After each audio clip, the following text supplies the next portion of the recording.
Hello Fargo, my name is Tony Gehrig, Fargo City Commissioner. This is your recap for the July 16th Fargo City Commission meeting. Just dropped my paper. There, I'm back. Three major items on the agenda here today. One of the items was a consent agenda item that I had pulled. And it's not that I disagree with what we're doing necessarily, but I wanted the public to know what we're doing. And that is deferment of special assessments. Now, deferment of special assessments is just like it sounds. If you are special assessed, let's say $100,000 for your house, and you're the only house in that area, and we're putting a street down in that area, and we say to you, look, we'll defer those payments until there's more people in this area in order to help you pay for that infrastructure that everyone will be using. Everyone will use that road.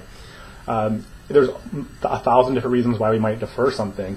The airport authority, up at the Fargo Airport, Hector International, we defer millions of dollars in special assessments because the FAA won't allow us to basically make them pay for it. So it just sits there and it gets funded by you, everybody else. So that's not necessarily the airport's problem, but it is our problem because we are deferring that payment and expecting someone else to pick up the tab. And I don't think everyone realizes that. When you pay that extra 1% on top of your actual assessment, and when we charge you a 30% engineering fee, things like that, we're creating a cushion. And we're creating a cushion so that when other people don't pay, you pay. So this is one more reason why special assessments need to end. You're not just paying for your little piece of the pie and just for your benefit, you're paying for others' benefits. And that's a silly system. It needs to end and it's hurting people. So it was a 5-0 vote to allow them to do that because it's not their fault that they're caught up in this system. But the system needs to change overall. And that means specials need to end. And that's what I'm for, that's what I stand for, and that's what I'm going to try to do going forward. Food trucks. This was an interesting debate and one of those more lighthearted things, but in reality, if you own a food truck and you want to run a business in the city of Fargo, we just said you can't. What we can do currently is if you have private property, you can park your food truck there with permission from that landowner, or if you own that land, you can put your food truck there. But you know, if you've been to New York or you've been to really any city out there, outside the Midwest, I guess, you see food trucks parked on the street, and then or at a park, things like that.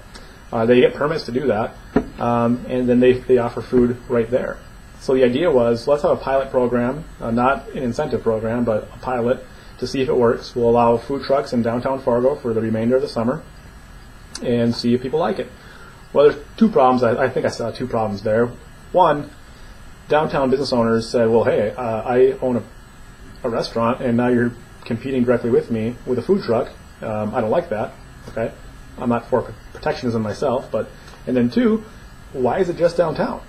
So in my mind, number two would have fixed number one. If we would allow these food trucks to go all over the city of Fargo, all of them wouldn't go downtown, and then they wouldn't compete directly as much with those restaurants that are already here in downtown Fargo. Does that make sense?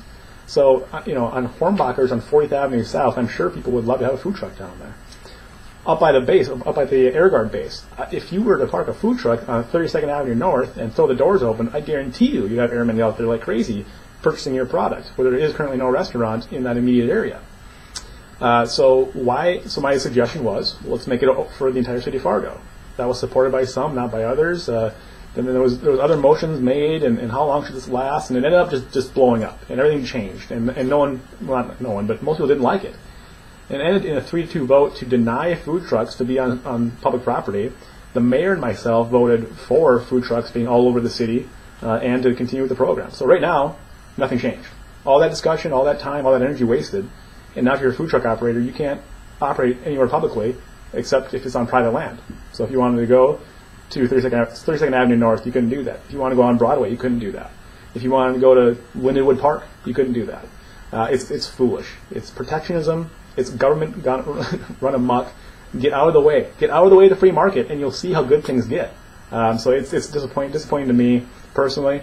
I don't know how much I would go to a food truck. I don't know that I ever would. But you might, and you might like it, and it might create new jobs in the city of Fargo, new revenues, new taxes. These are all things that we like, right? So let the free market work. Let enterprise work.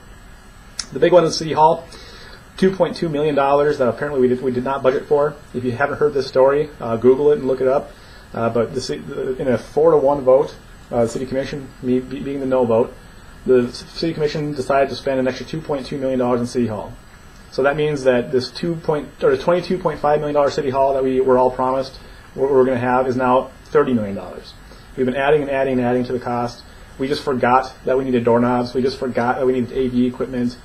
We just forgot that all this other stuff. We needed doorknobs and window shades. And I mean, did you want an air conditioner with that? Did you wanted a roof, didn't you? That would be an extra $1 million. You know, it's absurd, and we're asked to swallow it and just keep voting yes and let this ball keep bouncing.